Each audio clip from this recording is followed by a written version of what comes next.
Thank you very much, everybody. Just like to say thank you all for coming. It's been a couple of years.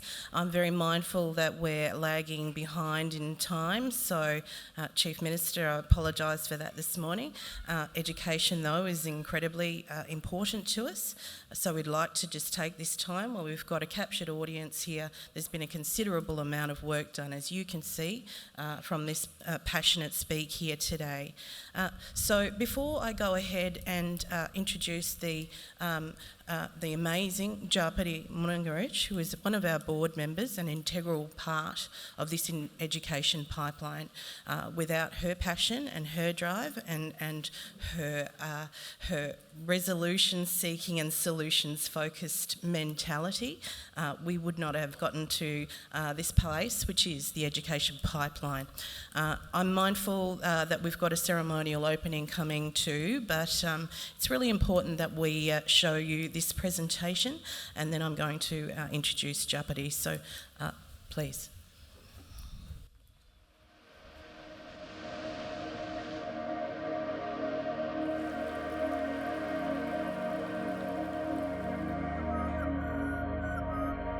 The Yolngu world is all about balance.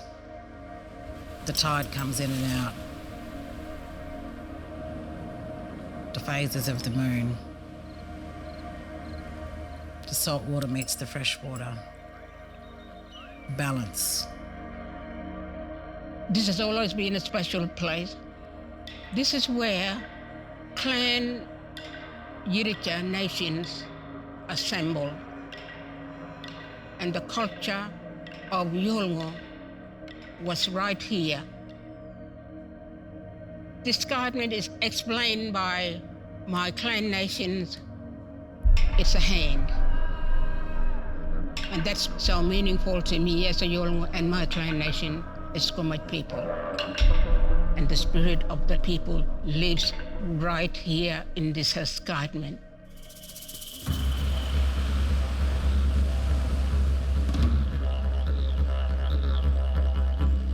Up here, we're very strong. The culture, the songs, the dance, that makes us who we are. Art, dance, and song lines is a fundamental part of our Yolngu identity. It represents kinships and clan groups, and without it, we would not be Yolngu. I don't want to lose my culture, or my language, or my country.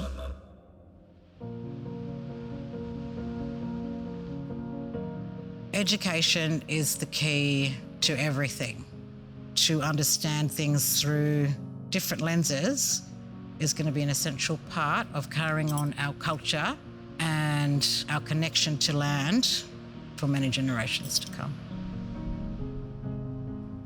Living in remote Aboriginal Australia, a lot of parents and families choose to send their kids to other places and to other schools down south for better educational opportunities.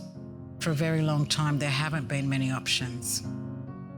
Often, young Yolngu people are disengaged or disconnected with the mainstream education system because so much of it is lost in translation. They feel like they don't belong. Education is a frightening thing to Indigenous people. But if you walk with your culture, your language, there is never that fear, but to push on.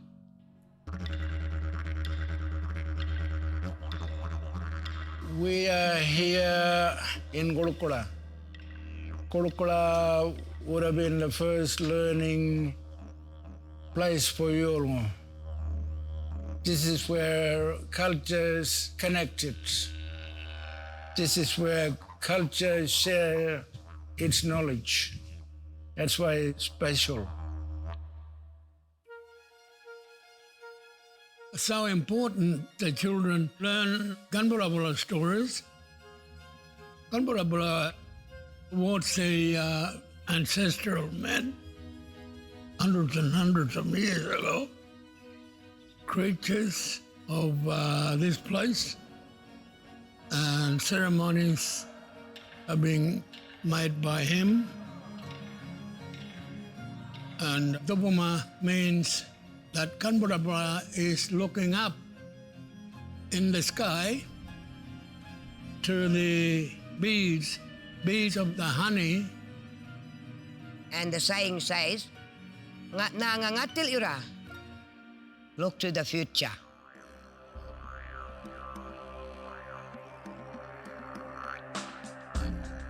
Dupamabaka at Gunyangara is a transition to 6 education campus that is currently on site. The opportunity to retain your children here on a significant ceremonial ground and learn through a family sphere is revolutionary. It began because the community wanted it there, because they could see kids getting lost in a system. What has been missing has been that cultural knowledge. And you'll see in Dupamabaka, it embeds a cultural framework into the curriculum. Having Yolngu teachers in Yolngu classrooms to help communicate ideas is all part of what learning is all about. We are there to interpret to them what they are doing. We tell them, oh, you're going to this next lesson and this is what you're doing. The kids really love it. There's nothing like this anywhere else. When I first started here, I'd look down the street here and I could see some kids that were meant to be at town school and they just weren't going. And slowly they just poke their head in the door and go, "Can we come to your school, Mr. Tom?" My grandson is going to that school. And every time he goes out to the homeland, he wants to come back early. And why do you want to go? Because I want to go to school.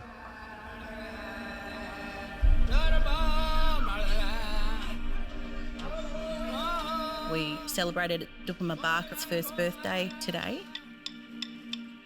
A really significant milestone, given that that school has had an independent journey. Our kids coming through are not losing this really unique cultural knowledge. Dupamabaka brings a component of learning that you won't find anywhere else in Australia.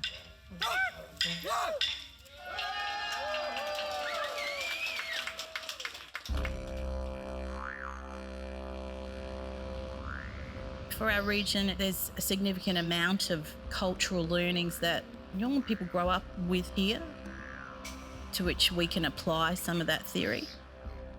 I think only Indigenous people can do that because they actually do have the knowledge to be able to do it.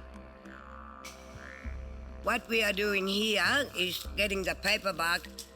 We will be using it to cover out the fish that will be put into the underground oven. Without our culture, we wouldn't be here. It is our identity. In identifying their own language, areas, that is all nothing but education. You know, we do our learning inside the classroom, but this is their home. We can do this when we want. We don't have to book it weeks in advance. We can do this at the drop of a hat. Hear the excitement in these kids right now. You know they're going to come back to school tomorrow when they've had a good day today. We'll take this back into the classroom tomorrow. We'll write about this, we'll draw our pictures, we'll read about it, we'll make a book. And that's what it's about.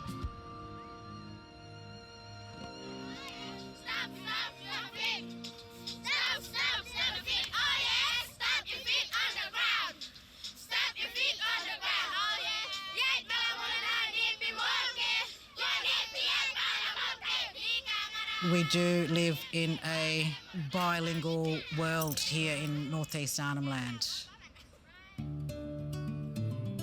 At home, it's Yolngu mata always. But when they come to school, they learn how to speak English properly. In order for us to continue a strong Yolngu people for generations to come, it's important that we have our feet firmly planted in both worlds. Bilingual learning in school gives you a very good start. If you're literate and you're numerate, then that in turn opens more doors for many generations to come. It's a new shoot starting to grow up there. The first day we had 34 kids here. Kids would turn up for an hour, they'd jump this fence and they'd walk home. And now, none of these kids walk home. In under 12 months, the Yothu Yindi Foundation has delivered 90% school attendance rates. If we can get 90% with a team of 5, imagine what we can do with more. We've only begun this journey. Currently, we're developing a world-class education hub on country here at Gulkula. We'll build a secondary school. Construction will begin very soon. And the Garma Institute, we see that as being a residential adult learning tertiary education facility for the future. We're looking for other like-minded organisations, funding partners. We're looking for ambassadors. This work is revolutionary. We've set the bar incredibly high and we want nothing less. It's absolutely essential to re-engage and reinvigorate and inspire Yolngu kids to be whoever they want and however they want.